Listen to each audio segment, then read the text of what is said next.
मृदा शब्द की उत्पत्ति लैटिन भाषा के शब्द सोलम से हुई है, जिसका शाब्दिक अर्थ है फर्श यानी फ्लोर। भारत के सर्वाधिक क्षेत्र में कौन सी मृदा पाई जाती है?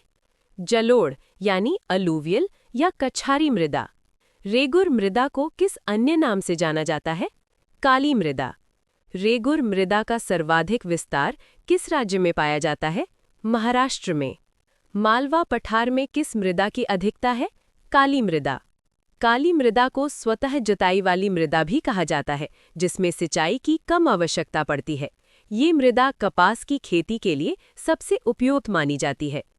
मिट्टी का पीला रंग फेरिक ऑक्साइड के कारण होता है, जबकि लाल रंग लोहे के ऑक्साइड के कारण होता है। लैटेराइट मृदा मुख्यतः किन राज्यों में पाई जाती है? केरल, कर्नाटक एवं महाराष्ट्र में। लोहे की मात्रा अधिक होने के कारण कौन सी मृदा दिनों दिन अनुर्वर यानी इनफर्टाइल होती जा रही है? लैटेराइट। मृदा की क्षारीयता को कम करने के लिए जिप्सम का प्रयोग किया जाता है। लैटेराइट मृदा भारत में मुख्यतः कहाँ पाई जाती है? मालाबार तटीय प्रदेश में।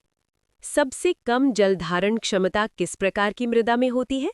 बलुई दोमट मृदा में। पौधों को सबसे अधिक जल किस प्रकार की मृदा से प्राप्त होता है? चिकनी मृदा से। मृदा की उर्वरता बढ़ाने के लिए कौन सी फसलें उगाई जाती हैं? दलहनी फसलें। चंबल घाटी का निर्माण किस भौगोलिक प्रक्रिया से हुआ है? अवनालिका अपर्दन से। चाय बागानों के लिए कौन सी मृदा उपयुक्त है? लैटेराइट।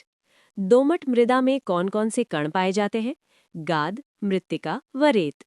भारत की मृदाओं में किस सूक्ष्म तत्व की सर्वाधिक कमी है? जस्ता। गंगा के मैदान की पुरानी जलोढ़ मृदा कहलाती है बांगर। अम्लीय एसिडिक मृदा को कृषि योग्य बनाने हेतु किस खनिज का प्रयोग किया जाता है? लाइम या चूना। भारत में सर्वाधिक क्षारीय मृदा किस राज्य में पाई जाती है? उत्तर प्रदेश में। लवणीय मृदा में नाइट्रोजन व चूने की अल्पता पाई जाती है। जैव मृदा का रंग नीला क्यों होता है? अम्लीय व फेरस आयरन के कारण।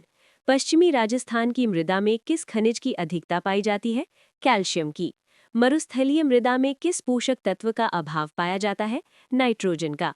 मृदा अपरदन को किस प्रकार रोका जा सकता है? वनारोपण द्वारा। पीएच मान के अनुसार मृदा की प्रकृति: 1 6 से 6 अम्लीय मिट्टी, 2 7 उदासीन मिट्टी, 3 8 से 14 क्षारीय मिट्टी।